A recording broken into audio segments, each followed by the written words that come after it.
আসসালামু আলাইকুম। এখন আমাদের এদিকে কম বেশি প্রত্যেক দিনে বৃষ্টি হচ্ছে। আর এই বৃষ্টির ফলে আমাদের সবজির ক্ষেত পানিতে একদম টইটুম্বুর হয়ে গেছে। যদিও পানি বেরিয়ে যাওয়ার ব্যবস্থা করা হয়েছে, কিন্তু অতিবৃষ্টির ফলে সেগুলো প্রায় বন্ধ হয়ে গেছে। তাই আজকে আমি চেষ্টা করব পুরনো ড্রেন ব্যবস্থাকে সচল করতে, যা করা লাগে। আর এই পানিগুলো সবজি ক্ষেত থেকে বের করা জরুরি, কারণ যেহেতু এই সবজির ক্ষেতে মিশ্র সবজি চাষ করা হয়েছে, তাই কিছু সবজি আছে যেগুলো পানি সহ্য করতে পারে না, এবং কিছু সবজি আছে যেগুলো পানি সহ্য করতে পারে। যেমন মরিচ, বেশি পানি থাকলে মরিচ গাছগুলো হেলে যাবে। তাই আমাদেরকে সবজি ক্ষেতের মধ্যে পানি বেঁধে রাখা যাবে না। পুনরায় এই ড্রেন দিতে গিয়ে আমার একটা পুরনো ঘটনা মনে পড়লো।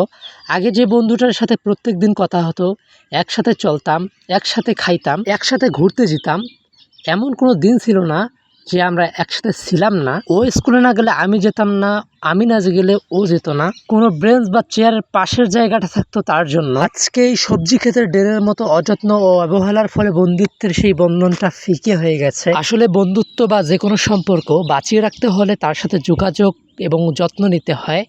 ঠিক যদি যত্ন না নেই, ঠিক এই ড্রেনের মতো একদিন তা বন্ধ হয়ে যাবে, এবং এরপরটাও বন্ধ হয়ে যাবে। রাতের ভারী বৃষ্টিপাতের পরে এখন প্রচণ্ড গরম পড়েছে, তাই আমাকে দ্রুত এই ড্রেন ব্যবস্থাকে সচল করতে হবে, কারণ দেখতেই তো পারতেছেন পুরো কর্দমাক্ত হয়ে গেছে। আলহামদুলিল্লাহ আমাদের পুঁইশাকের মাছার যে পুঁইশাকের ডালগুলো এখন ছড়িয়ে ছিটিয়ে যাচ্ছে।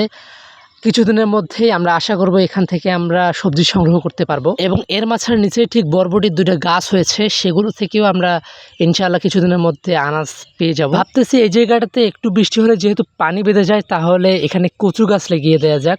কারণ আমি যতদূর জানি ততদূর হলো কচু গাছ পানিতে জন্মে ভালো। যে জায়গায় পানিতে কর্দমাক্ত সেই জায়গায় কচু গাছ ভালো জন্মে। এবং এর সাইডে দেখতে পারতেছেন আমাদের মরিচ গাছগুলো, এখান থেকে আমরা আলহামদুলিল্লাহ আশানুরূপ ভালোই ফসল পাচ্ছি, এবং আমাদের প্রত্যেক দিনের যে মরিচের চাহিদা তা পূরণ হচ্ছে। এখানে 1 শতক মাটি তো হবে না, 1 শতকের অর্ধেক মাটিতে আমরা শুধু প্রায় 50 থেকে 100টা গাছ গাড়ছি, এবং সেখান থেকেই আমরা প্রতিদিনের যে চাহিদা মতো যে মরিচ সেটা আমরা পাইতেছি। এখন পর্যন্ত আমাদের বাগানের যে সবজি ক্ষেতের সবজির বন্টন সঠিকভাবে করতে পারিনি। আমি ইনশাল্লাহ চেষ্টা করব সঠিক পদ্ধতিতে চাষ করার জন্য, যাতে আমাদের বাড়ির চাহিদা যতগুলো সবজি আছে এবং যেগুলো ইউনিক সবজি এবং ফুলের গাছগুলো এখানে লাগানোর জন্য, এবং খুব শীঘ্রই তা আপনাদের মাঝে আমি তুলে ধরব। আমার এই ভিডিওগুলো আমার মতো ছেলেদেরকে মোটিভেট করার জন্য। তাই আমার ভিডিওগুলো ভালো লাগলে আপনারা অবশ্যই একটা লাইক এবং কমেন্ট করে যাবেন। তো আজকের মতো এই পর্যন্তই। সবাই আমার জন্য দোয়া করবেন। আসসালামু আলাইকুম।